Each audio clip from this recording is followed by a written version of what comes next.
முடிஞ்சோடனே ஒரு ஒரு இடத்துக்கு போகிறாரு, திருவிழா ஏதோ ஒரு ஆர்கனைசேஷன் போகிறாங்க. அவளுக்கு ஒரு பாலையாவுக்கு ஒரு பொண்ணு இருக்குது. ஹீரோயினுக்கு பொண்ணா அப்படி ஆச்சரியப்படுறாங்க. அவர் அது ஃபஸ்ட் பார்ட்லேயே கட்டிட்டாங்க. நம்ம அந்த சின்ன பொண்ணா இப்போ பெரிய வளர்ந்து ஒரு 17 வயசு பொண்ணு சயின்டிஸ்ட் இருக்காங்க. Water logic. சரிங்க சார்.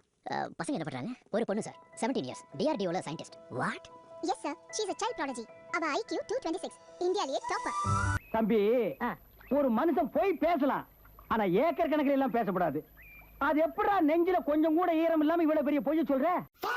திடீர்னு சீன் அவ்வளோ காட்டுறாங்க. அந்த சீனில் இந்த 2 ஹீரோயின் காட்டுறாங்க. நம்ம தனுஷ் படம் நடித்த வாத்தி படத்தை ஒரு ஹீரோயின் நடிச்சிருக்காங்க அந்த படத்தில். சொல்லதுக்கு எப்படி சொல்கிறதுன்னு தெரியல. நீங்களே இதை பார்த்தா இருக்கும். கார்னர் பைசா இருக்கிறாளே, குள்ளமா இருந்தாலும் கும்முன்னு இருக்காங்க. திடீர்னு இதை பற்றி பேசுகிறாங்க, அதை பற்றி மருந்து பற்றி.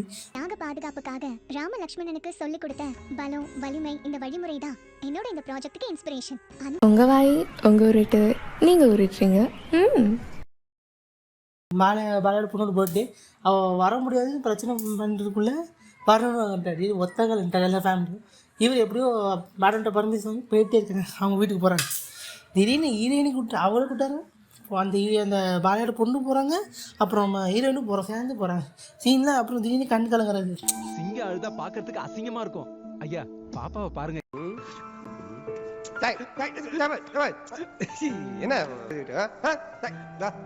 கூட என் டீம் எல்லாம் வந்திருக்காங்க. எஸ்பெஷலி என் மேமும் வந்திருக்காங்க. மேம் வந்திருக்காங்களா? உணர்ச்சி வச்சத்தை அடக்க, சென்டிமெண்ட்டை கட்டுப்படுத்து, அப்பதான் உனக்கு நல்லது. சரி சரி. இது ஏதோ கேட்காரு. இது சரக்கெல்லாம் சீஸ் பண்ணுங்க, அதுக்கு ஒரு டென்ஷனாக பாரு. ஐயோ பாருங்க சீனு. சீக்கிரம் கொண்டு வா, சாப்பாட்டுக்கு டைம் ஆகுது. இன்னைக்கு உங்களுக்கு பட்னி தான். பட்னியா? ஆமா, வீட்டுக்கு சின்னம்மா வந்த உடனே சரக்கு மொத்தத்தையும் சீஸ் பண்ணிட்டாங்க. 2 ரவுண்ட் உள்ள இறங்கலன்னா சாப்பாடு இறங்காதேடா. இப்போ ஒரு பண்ணி அது என்னது? இது நகைச்சுவை, சிறிய நகைச்சுவை பண்ணு. இந்த சிறிய நகைச்சுவைக்கே உன்னை பெருசா பொழக்கலாம் இருக்கேன். அவ பத்திக்கு நீ கொடுத்த பாட்டி எப்படி இருக்குன்னு நல்லா இருக்குங்க. நீங்க நம்புங்க, அசந்து போவீங்க. அப்படியே நொட்டிடுவாரு இவரு. அந்த கலையில இருந்து இப்போ ஒரு சாம்பிளை எடுத்து காட்டுட்டுமா? சாம்பிளா? என்னடா புடவை விக்கிறமா எடுத்து காட்டுவான்றான். சரி காட்டுங்க. டப்பு டுப்பு டும், டப்பு டப்பு டுப்பு டும், சப்பு சுப்பு ஜும் ஜும்.